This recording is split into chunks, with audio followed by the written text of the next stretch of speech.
ਮੈਨੂੰ ਸ਼ੌਕ ਮਦੀਨੇ ਜਾਣ ਦਾ, ਮੇਰੇ ਦਿਲ ਵਿੱਚ ਹਸਰਤ ਹੋਰ ਨਹੀਂ। ਮੈਨੂੰ ਸ਼ੌਕ ਮਦੀਨੇ ਜਾਣ ਦਾ, ਮੇਰੇ ਦਿਲ ਵਿੱਚ ਹਸਰਤ ਹੋਰ ਵੀ ਨਹੀਂ। ਆਕਾ ਸੱਦ ਲਵੋ ਤੇਰੀ ਮਰਜ਼ੀ,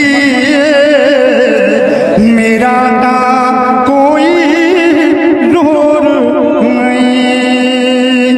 ਆਕਾ ਸੱਦ ਲਵੋ ਤੇਰੀ ਮਰਜ਼ੀ, ਮੇਰਾ ਤਾਂ ਕੋਈ ਜ਼ੋਰ ਨਹੀਂ। ਮੈਨੂੰ ਸ਼ੌਕ ਮਦੀਨੇ ਜਾਣ ਦਾ, ਮੇਰੇ ਦਿਲ ਵਿੱਚ ਹਸਰਤ ਹੋਰ ਵੀ ਨਹੀਂ। ਮੇਰਾ ਰੂਪ ਵੀ ਨਹੀਂ, ਮੇਰਾ ਰੰਗ ਵੀ ਨਹੀਂ, ਮੈਨੂੰ ਯਾਰ ਬਣਾਉਣ ਦਾ ਢੰਗ ਵੀ ਨਹੀਂ। ਮੇਰਾ ਰੂਪ ਵੀ ਨਹੀਂ, ਮੇਰਾ ਰੰਗ ਵੀ ਨਹੀਂ, ਮੈਨੂੰ ਯਾਰ ਬਣਾਉਣ ਦਾ ਢੰਗ ਵੀ ਨਹੀਂ। ਮੇਰਾ ਰੂਮੀਆਂ ਵਰਗਾ ਇਸ਼ਕ ਵੀ ਨਹੀਂ।